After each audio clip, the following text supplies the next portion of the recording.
Hello everybody and welcome to this video on Gwent once again.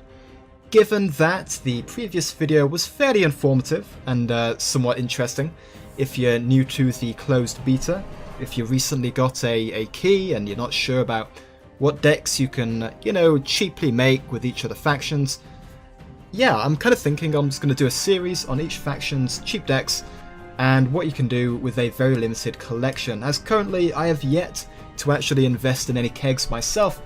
Not saying that I won't in future, I'm definitely interested in supporting the dev team, as this is a very cool game. Production quality is, as you can see, very high. The menus are gorgeously slick and all that good stuff.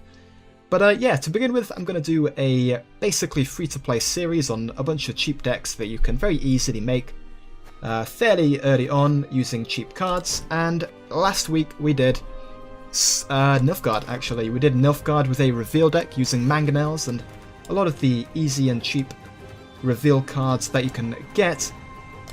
This week we'll be doing Scoia-tael. And as you might be able to see on screen, we are doing a dwarf deck. So the dwarf Scoia-tael deck, it's been an archetype pretty much since the beta started. It's essentially using the sheer power of resilient creatures. And resilient creatures, if you're not too aware, they stick around for, as of this recent patch, for one extra round over every other creature. Whereas pre-patch, they stuck around the whole game, but apparently that was too powerful, so they now stick around for 2 rounds. But that's still very powerful, as you can often play your first round, just play out all of your Mahakam Defenders onto the board, and then buff them repeatedly with cards such as Hawker Healers, Thunderbolt Potions here, Swallow Potions, and Commander's Horn, of course. And essentially, you can win the first round with sheer power and buffs, and then go into the second round with a bunch of creatures stuck on the board. And yeah, essentially cheat out a bunch of free strength at the start of the second round, and hopefully take it from there, which is a very powerful thing to do. Of course, if you don't draw the defenders in the first round, you can kind of just cycle through your deck a bit past the first round and hopefully draw into the Mahakam Defenders for the second and third round swing back. So other than the defenders, the core of your deck, these being resilient dwarf creatures, what else do we have here? Well, first off, Mahakam Guards are fairly good, just simple rare cards to have in any dwarf deck. They often buff for 5 just straight up, as your deck is largely comprised of dwarves. As you can see here, we've got Dwarven Skirmishers, Dwarven Mahakam Guards, Defenders, and some other cards. So these often buff for 5, which is very powerful. Essentially, it's another buff for your Mahakam Defenders. On top of those, though, we've also got a couple of golden premium cards here. First off, Geralt, just because, if you start the closed beta at the moment, you will have Geralt as a bit of a gift from the development team. So sticking him in your decks seems like just a good idea. It's just a bunch of stats on a card, it's not too bad, and it has a very cool animation. You can't discount that. That is a very cool thing indeed. But Yennefer Conjurer, if you're unsure about what big cards to craft, Yennefer Conjurer could be a very viable option. It's only an epic, so it's not 800 scraps, it's only 200. But its effect is extremely powerful. At the start of your turn, deal 1 damage to the strongest opposing non-god units, and the fact that it has brackets S, as in plural units, that is a very powerful thing. Similar to Scorch, if we find that, this kind of damage can hit multiple units. So if your opponent has a whole bunch of strong units, all at the same strength, Yennefer will hit all of them for 1 damage, getting extra value. So Scorch, if you aren't aware, destroys the strongest non-gold unit on the battlefield, and if there's, say, 3 14 strength creatures, the strongest creatures on the battlefield, it will kill all 3 of them. So very powerful, and in that same vein, Yennefer is pretty beast. So if you're unsure about what to craft, yeah, Yennefer is a pretty good option. And not the most expensive one either. So on top of the dwarf kind of synergy and the whole resilience idea and some simple golden kind of choices, what else do we have? Well, we also have just one copy of Hawker Smuggler. This is a common card, and it gains 1 strength whenever a revealed non-god unit appears on the opposing side. So if you play this round 1, there's a very good chance that it will gain, 6 strength. That seems to be a very likely occurrence, and even sometimes more. It can become a 11 or 12 or 13 strength creature, which is definitely pretty powerful. On top of that, Elven Mercenaries. These are absolutely core cards for Scoia-tael. If you want to craft some very high power creatures with what little scraps you have, if you just started playing Gwent in the closed beta, then Elven Mercenary is not a bad choice at all, as essentially it cycles through your deck for you, as it plays a random non-gold special card from your deck, which means that it can pull out First Light, which can then, you can choose Rally and then draw into another card. It's sort of this really powerful synergy between these two cards, drawing into a card that then draws into another card in your deck, essentially drawing 2 cards. But also, Elven Mercenary can draw into your buffs for your Mahakam Defenders. It can draw into Thunderbolt Potion, Commander's Horn, even just removal is a-okay fine, Lacerate, Thunder, even Scorch if you want to run that. That's a lot of powerful stuff that Elven Mercenary can do. And, thinning out your deck, if you aren't too familiar with CCGs, the smaller your deck is, the more consistently you can draw the key synergies within it. And that is a very powerful thing, so having card draw, deck thinning capabilities with 3 Elven Mercenaries is no bad thing, and it's a common. So yeah, very cheap and very powerful. On top of this, we have 2 copies of Hawker Healer. These are rare cards. A few of these cards in the deck are rare. But Hawker Healer, again, it's just another minion buff mechanic that allows you to further buff your resilient creatures, which is a pretty cool thing, again. So if you stick this between 2 Mahakam Defenders, you can essentially play this for 10 strength, as it gives +3 to the 2 defenders and then +4 for its body. Again, just very powerful. On top of this, we've already mentioned why First Light is so powerful with the Elven Mercenaries. Swallow Potion, it's just a bit of redundancy for all of your buffs. We've also got 2 copies of Thunderbolt, Lacerate for removal, Thunder for removal, Commander's Horn for extra buffs for the defenders. And yeah, that's basically the deck. You slap defenders when you've got them, buff them up a bunch, and just power out the game from there. So let's hop into a game, shall we?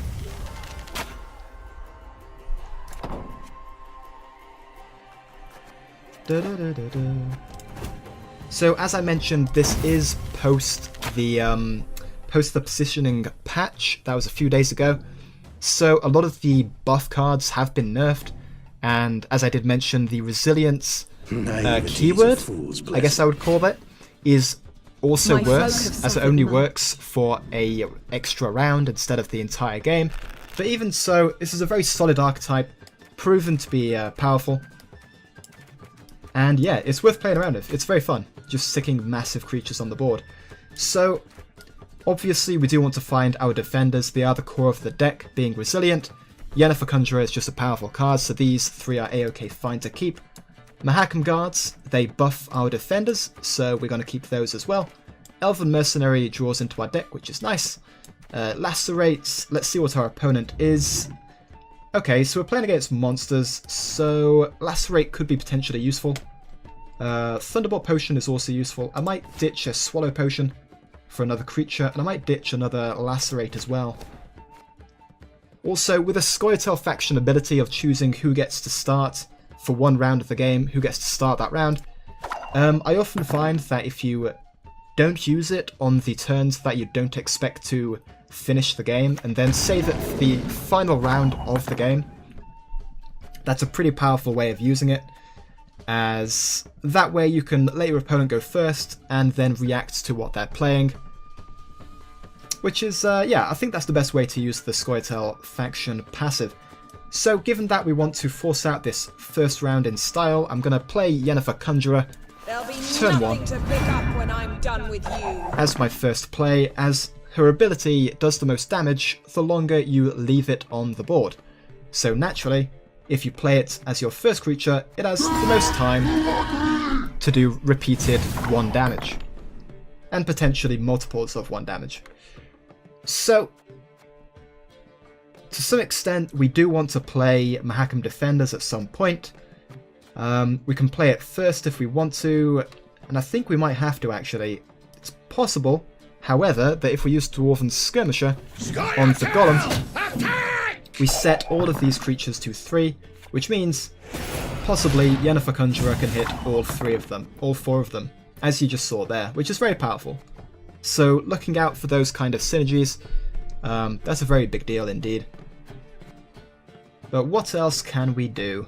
I think now we're going to play a Defender. It's not safe yet against Scorch, so if he has it, he might well just Scorch this. Wow, he did not choose to lock the Defender. I'm slightly surprised, but I guess that's fine. But now he's played a 6 strength creature, Scorch, which hits the strongest creature on the board, no longer activates against our 2/5 creatures. So what do we do now?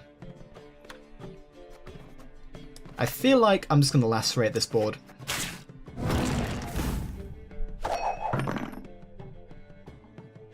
Unfortunately, we don't have any obvious way of defeating the old spear tip. So it's possible that we will just leave this side of the board to be just these 2 resilient creatures, as we don't want old spear tip to awake, because he gets so much more powerful. So obviously he triggers and turns into this really powerful creature down here whenever you have 3 creatures on the opposite row. So if we can avoid triggering that, that would definitely be nice.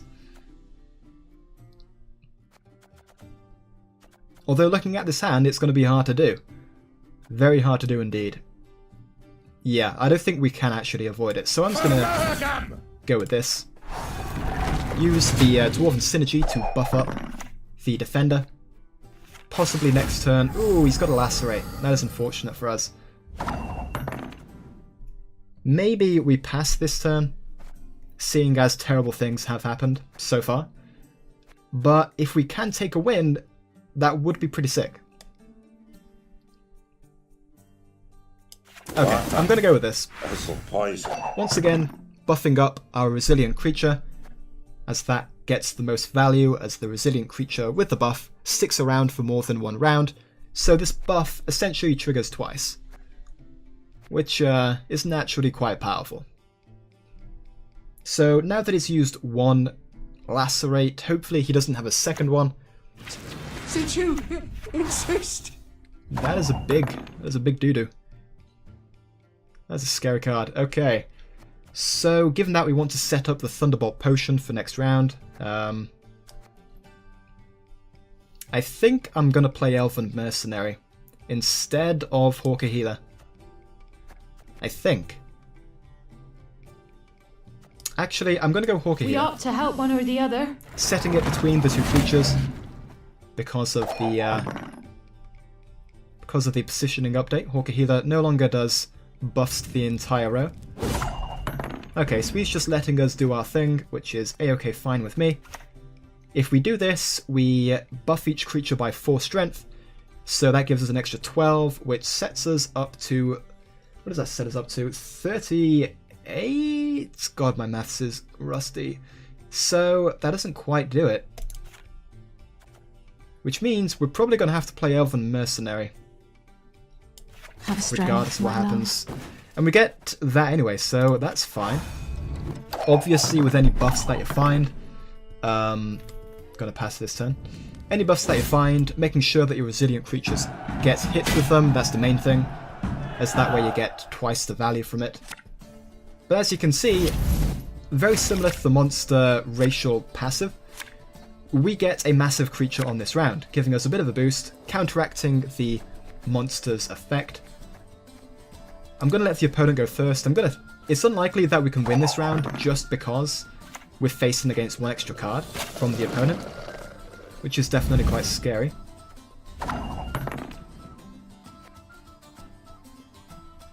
In fact, it's extremely unlikely that we can win this round. Interesting. I'm going to redraw some cards with Francesca's leader ability. Swallow Potion is not too great. Smuggler at this point isn't too great either. Elven Mercenary is much better. I'm going to keep that, because having an extra creature triggers Hawker Healer, as it hits both of the creatures, basically. So let's see if we can force him to play an extra card. We can. Question is, do we pass this turn?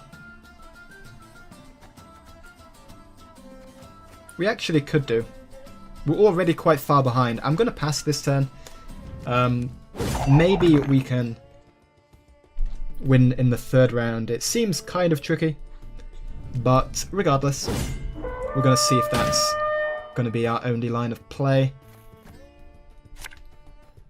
So even though we lost that previous round, you can see the power of having a big creature stuck on the board, as that big creature forces the opponent to play additional cards to catch up to it, which is, you know, quite the big deal. So I'm gonna... Okay, I'm gonna do this first. Have strength, my love. Oh, that's unfortunate. That is not what we wanted. Oh well. We can always get rid of the foglets using... Oh, that is nice. That is very nice. We can get rid of the buff that he buffed the foglets with now, which is pretty sick for us. That is for sure. So we're just going to clear skies, which gets rid of every weather effect on the board, which is very nice. As of the positioning patch, buffing First Light. So what else do we have? Currently we're even on the board. He's got one card, we've got two. So I have to say that it's looking quite good for us. Unfortunately, Hawker Healer did not hit two cards. That would have been the best thing possible, but we win. Despite our resilient creature not pulling through for us in the previous round, we still win because we outcarded him. And possibly because he drew poorly. But regardless, you can see the power of... Send good game. You can see the power of resilient creatures. They force either round wins or card advantage in the round after the round that they stick around for. So, yeah, Dwarven Scoia-tael, it's definitely something worth trying out. It's a well-proven archetype, and despite the recent nerfs from the latest patch, it's a very fun deck. So, yeah, that's the latest cheap deck. If you want an easy thing to make, then Scoia-tael's Wars is both fun and proactive on the board. It's a very fun deck to play. You make massive creatures and they hang around and win the game for you. Even if you don't have Yennefer Conjurer, A, she's not the most expensive card to craft. I think it's only 200 scraps to craft her. But B, she can be replaced with any reasonable card. Another Thunderbolt Potion could be a-okay fine. Another Commander's Horn. A third Mahakam Guard, a second Smuggler, even a third Hawker Healer would have been fine. So yeah, a very fun deck in a very fun game. As always guys, if you found this interesting or informative, feel free to leave a comment or like down below. And do please join me for the next cheap Gwent decks video. I don't know which faction I'm going to be doing, but it's going to be a good one regardless. So thank you for watching, and I will see you in the next one. Ta-ta.